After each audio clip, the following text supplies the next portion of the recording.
The Honourable Elizabeth Dowdeswell, Lieutenant Governor of Ontario.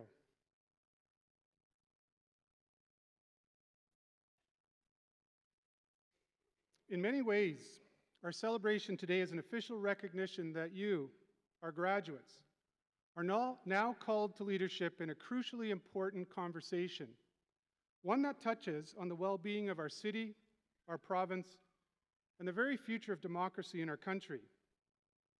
While the King's curriculum ranges from social work through the social sciences, it is infused throughout with the principles of the liberal arts. At King's, we teach business and history, and we teach psychology, philosophy, and political science, and many other disciplines. And we teach these very well. But first and foremost, what we do is teach people. Our real goal is to educate women and men who are not only competent in their discipline and prepared to take on a lifetime of career challenges, but who are also compassionate and creative citizens. This form of education has been designed and tested over millennia and 60 years at King's to provide you with the tools, the imagination, and the courage to participate fully in this conversation of what it means to be a human being and how our immediate communities are shaped by our willingness and ability to engage in this great project called civil society. That is why it's most appropriate that graduating with you today is a woman who is a true champion of this conversation, Her Honor Elizabeth Dowdeswell, Lieutenant Governor of Ontario. Lieutenant Governor Dowdeswell is an inspiring leader who has for many decades embodied the noble commitment to serve the common good. And she has dedicated her current efforts to facilitating the very public conversation of what it means to be a citizen of our province and our country.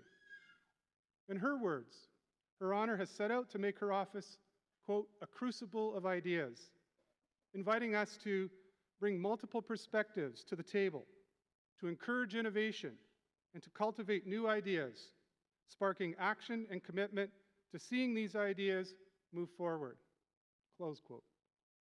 In these few words, Her Honor has captured the very purpose of the university and the specific goals of the liberal arts education you have enjoyed at King's, namely, to invite and cultivate new ways of thinking and to develop these ideas in the service of society. As you might expect, Lieutenant Governor Dowdeswell's invitation and challenge to all of us is backstopped by her own long and distinguished record of leadership in public service. Born in Northern Ireland, she immigrated to Canada with her family at the age of 3.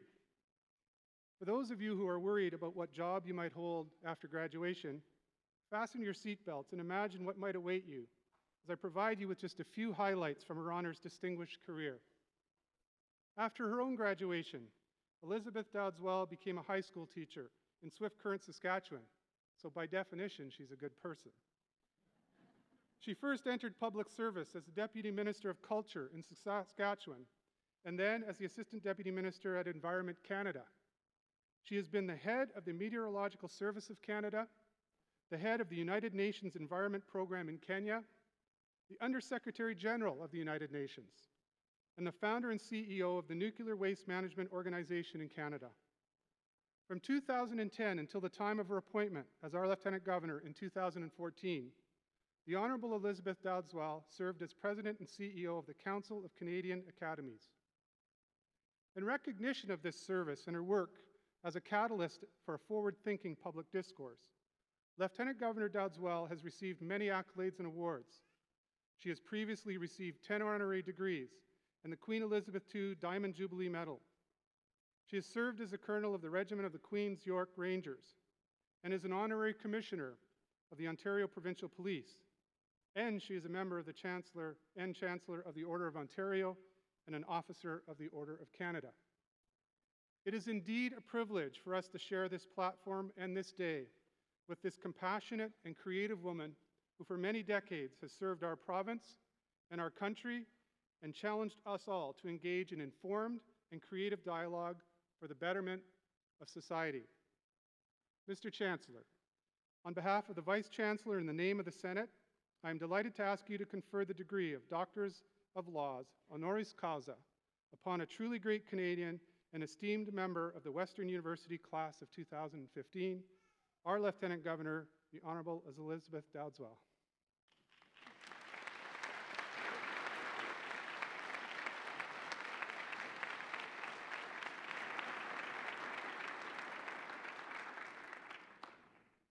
By virtue of the authority vested in me as Chancellor, I admit you to the degree Doctor of Laws, Jure Dignitatis.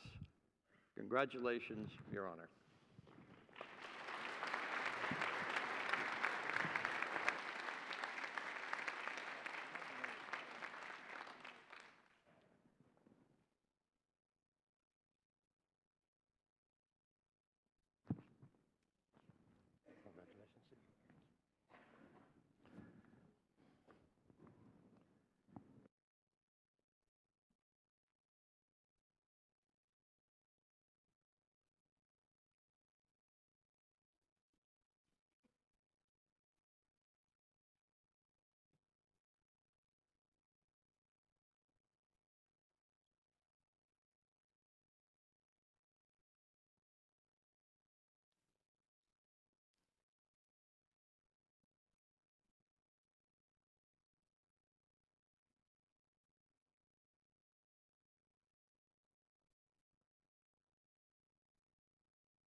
On behalf of all assembled here today, I should now like to invite our newest alumna, the Honorable Dr. Elizabeth Dowdeswell, to address Convocation.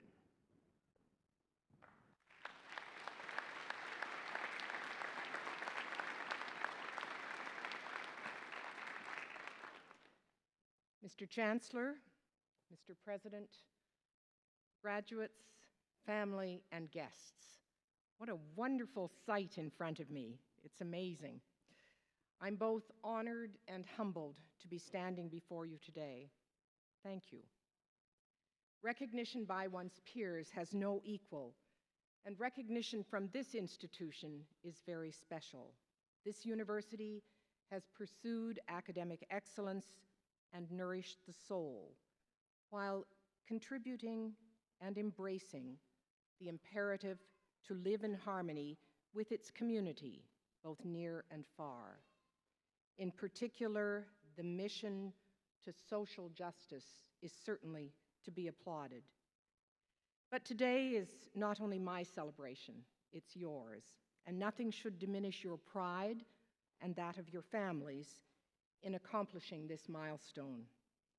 It's such a genuine privilege to share this day with each and every one of you. Convocations are time for reflection, and one could be quite pessimistic about the state of the world in which you are about to play a more prominent role. For this is a time of blurring sovereignty, blinding technological change, integrated economies, and growing alienation between people's passions and political processes. We generally think of peace as freedom from war. But we're not at peace if there isn't enough food to eat, if there's inadequate shelter, if people are sick and cannot get medical care, if they are impoverished and cannot hope to escape poverty's grips. In these terms, millions of our fellow humans on this planet cannot be said to be at peace. And the jury is still out on how to avoid a collision between growing ecological pressures, economic expansion, and significant challenges to social cohesion. This past week certainly reminded us of our current challenges. Who could not be profoundly influenced by the release of the report of the Commission on Truth and Reconciliation? It must give us pause. It demonstrates in such a compelling way the fallout from how we humans relate to each other and to the environments in which we live. There's a quest for some set of shared values that can transcend our differences and help bring people together to foster more collaboration and less conflict. For our responsibility as citizens means being accountable to all. Injustice to one is injustice to all. But the message of the report was also one of hope. And hope begins when we have a willingness to change. We can make things better. We can aspire to a more just and sustainable world, to global wellness. I remain eternally optimistic because ordinary people, united in common cause, whether it be protecting the environment, eliminating barriers for women, or eradicating poverty, one by one, those people together can do extraordinary things. You know, when you think about whether or not one person can make a difference, I'm often reminded of an African saying, if you ever think you're too small to make a difference, you've never spent the night with a mosquito. It is imperative that we are not disinterested, just mere observers of the changes taking place around us. I've been so fortunate in my career, and with some trepidation, I want to share 3 lessons that I've learned from a life that has just been so full of paths of possibility and continues to be very much a work in progress. The first advice I would give is to learn to expect the unexpected. There is no simple set of instructions on how to proceed in these turbulent times, and perhaps the most useful advice, after all, is to be open to all possibilities and to develop resilience. One of the things about which I have absolutely no regrets has been the variety of work in which I've been engaged. Most of my working life, I've been asked questions like, what on earth is a home economist doing managing Canada's weather service? I didn't have it all figured out at the beginning, and perhaps the answer really lies in being curious and being prepared to take risks. The real truth is that the only ending to your story is the one you make up yourself. I would never have predicted the places I've been around the world, the roles I've played. But I dare to suggest that you'll often feel outside your comfort zone in the years ahead. If you're to grasp the promise and the potential, perhaps it's worth remembering that often the walls that we have to scale are most often the walls within our own minds. The second piece of advice would be to stand on the cracks in between. Now that may surprise you, coming as it does at the conclusion of several years of focused and specialized studies. But you know, the English philosopher Bertrand Russell used to tell a story about his visit to China in the 1920s. He was greatly taken by the country, and so he asked the president of China's leading university if he could apply for a faculty job. Well, the president, of course, was just delighted and asked him whether he was principally a mathematician or principally a philosopher. Russell thought about it and finally said that he was neither, as he was interested in the dialogue between the two disciplines. The president slowly shook his head and said, "Sorry, you can either be a mathematician or a philosopher, but you can't stand on the cracks in between." Well, the problem, as Russell pointed out, is that standing on the cracks is where all the action is. And certainly my experience has convinced me that almost all of the problems of our time are problems at new interfaces, or problems that take place because of a lack of integration in our thinking. For example, the environmental problems we face are not simply scientific or technological. They're political, social, and economic. And they can't be understood within the fragmented methodologies that are characteristic of our academic disciplines or our neatly separate government departments.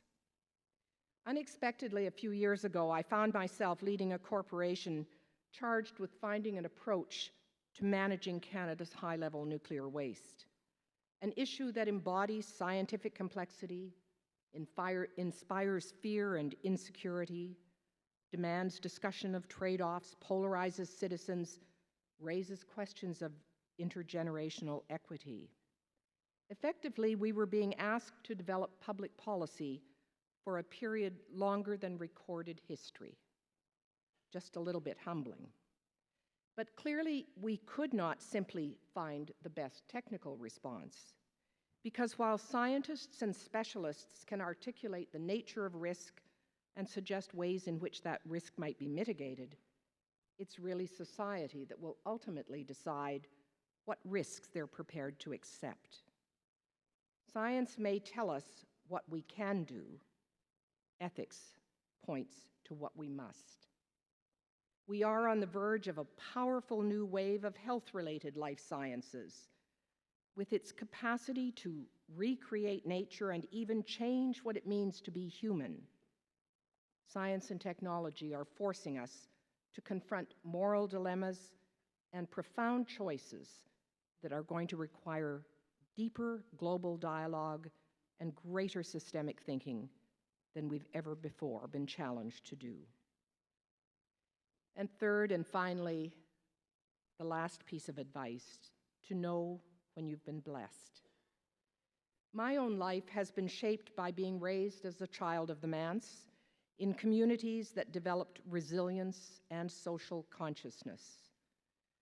And my worldview has very much been informed by the perspective of working for the United Nations, the oneness of the human family. My experience with the UN, particularly managing the headquarters in Nairobi, Kenya, called into question my most basic assumptions about people and organizations. There was absolutely nothing in small-town Saskatchewan that prepared me for the experience in Kenya of seeing my senior staff senselessly murdered or mothers taking children to school being carjacked. It exposed both corruption and disregard for human life. But all around the world, I've also seen inspiring examples. At a conference on reconciliation and community building in Northern Ireland, signs throughout the city read, "Way ahead, not closed." I brought one of those signs home, and it has for many years held pride of place in my office. Way ahead, not closed. I saw an audience of adults reduced to tears listening to compelling stories of courage from young people in war-torn areas. And I don't have time today to tell you all of those stories, but I can tell you what was so impressive was not the sadness of absolutely horrific tales, but the maturity and commitment, and at times even joy, as each, young women and men, sought in their own way to make a difference in this world. I was also witness to the contributions of Canadians, your fellow Canadians, their service to the international community, their commitment to social justice, their sense of responsibility, generosity, and tolerance, and it made me proud. And in this privileged new role as Ontario's 29th Lieutenant Governor, I can tell you already, after some 400 events, that the people of Ontario inspire me, ordinary people doing extraordinary things.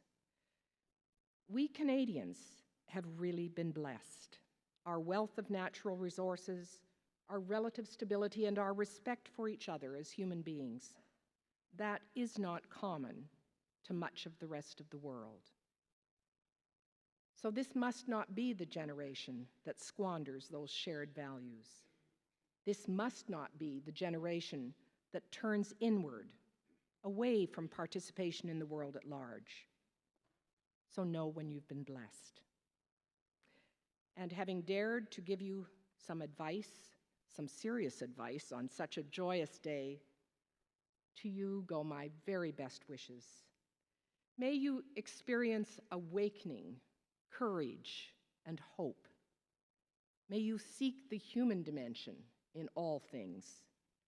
And may you, in the words of Hemingway, really live, not just let your life pass you by. Thank you.